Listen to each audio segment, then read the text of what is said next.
Assalamualaikum warahmatullahi wabarakatuh. Halo sobat semua, gimana kabarnya hari ini? Kami doakan semoga sehat semua ya, dan tetap bahagia. Seperti biasa, di Jumat pagi yang berkah ini, kita ketemu lagi di program Cengkeh, cerita tentang kehidupan. Masih bersama kami di Denas Channel untuk berbagi motivasi dan juga pikiran-pikiran positif agar hidup kita lebih baik dan juga bermanfaat.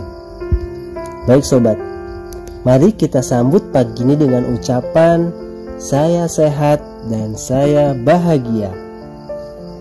Karena ucapan itu adalah doa ya sobat. Bismillahirrahmanirrahim.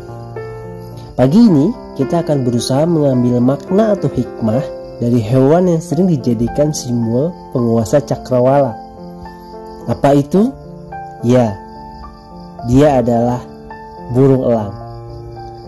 Elang adalah salah satu burung yang dikenal hebat dalam berburu karena pandangan mata yang tajam dan juga kehebatan-kehebatan lainnya. Lalu, apa saja yang bisa kita ambil dari hewan ini?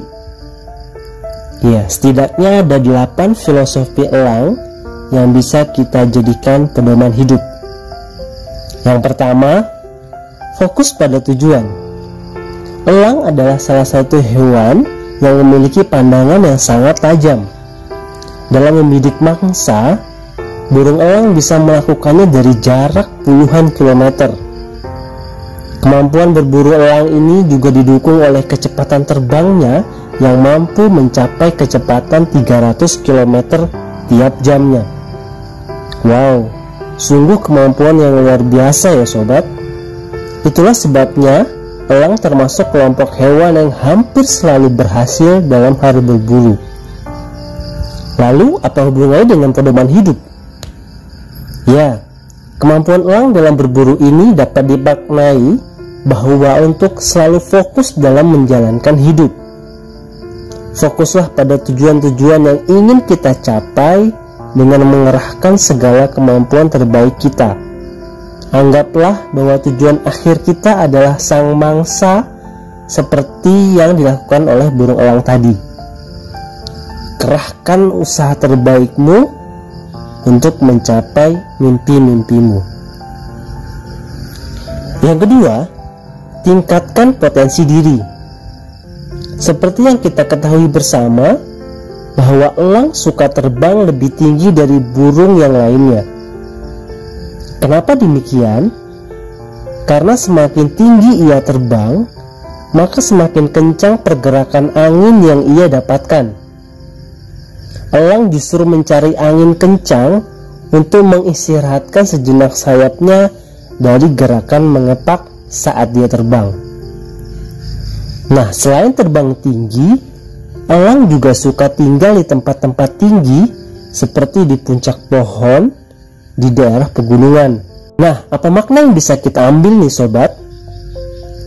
Rasa tidak takut elang akan ketinggian ini bisa dimaknai sebagai proses perkembangan diri dalam kehidupan ya sobat. Jangan merasa takut untuk selalu memperbaiki diri menjadi pribadi yang lebih baik. Jangan merasa lelah untuk berusaha mencari atau mencapai hal-hal yang lebih baik dari sebelumnya. Baik, yang ketiga, berkawan dengan badai.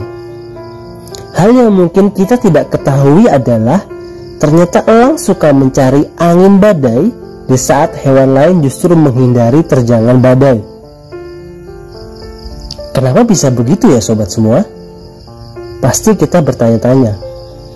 Nah, ternyata alasannya adalah angin. Badai tentu memiliki hembusan angin yang lebih kencang, dan hal ini sangat sesuai dengan kesukaan elang. Memanfaatkan hembusan angin untuk terbang lebih tinggi agar bisa mengistirahatkan kepakan sayap-sayapnya. Dalam hidup, seharusnya kita juga mampu berkawan dengan masalah yang bisa kita umpamakan dengan badai yang harus ditaklukkan oleh elang tadi. Bukan hanya bersikap tenang dalam menghadapi masalah, tapi juga menggali potensi positif di balik suatu masalah. Bukan untuk terus menghindarinya, karena masa yang datang bisa membawa manfaat berupa kedewasaan diri atau hikmah-hikmah yang lainnya.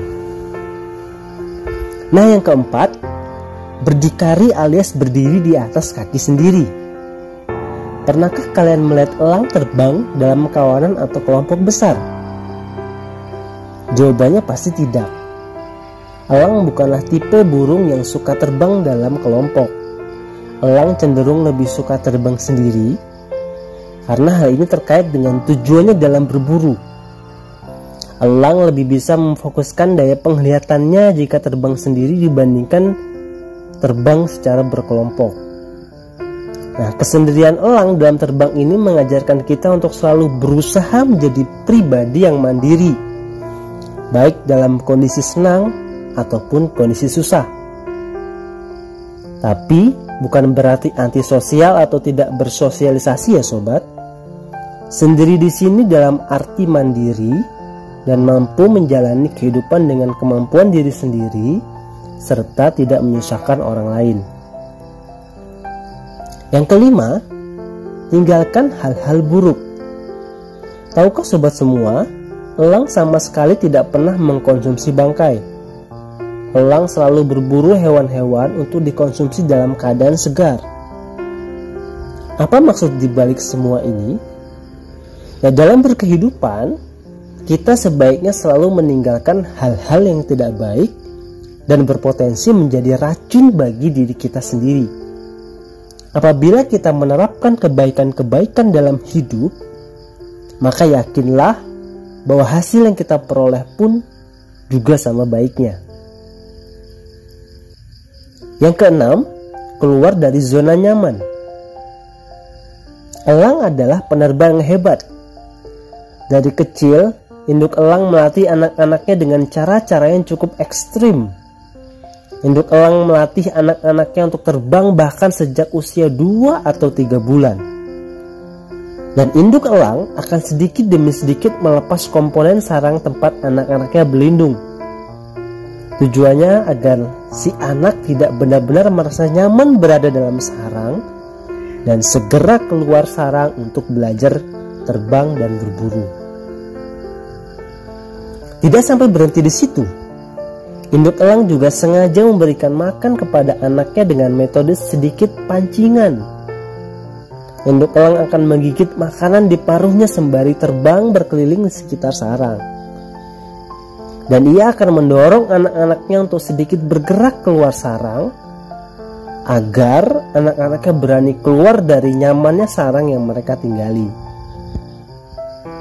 Nah, dorongan-dorongan untuk keluar dari zona nyaman seperti dalam kehidupan sang elang ini sangat patut kita contoh ya sobat. Karena sesungguhnya itu akan membawa kebaikan bagi diri kita sendiri. Nah, yang ketujuh adalah setia. Elang terkenal sebagai salah satu hewan yang setia kepada pasangannya ya sobat semua. Sebanyak 80-90% burung elang bisa tetap setia kepada pasangannya bahkan hingga akhir hayatnya. Sudah pasti bisa ditebak apa yang bisa kita ambil dari sini ya sobat, yakni tentang kesetiaan kepada pasangan kita. Jika elang saja bisa, apalagi kita. Nah, yang terakhir atau ke-8 yaitu babak kehidupan baru. Nah, hal yang menakjubkan dari seekor elang adalah ia mampu hidup hingga usia 70 tahun loh sobat. Tua banget kan ya? Tapi usia itu tidak dicapai dengan mudah.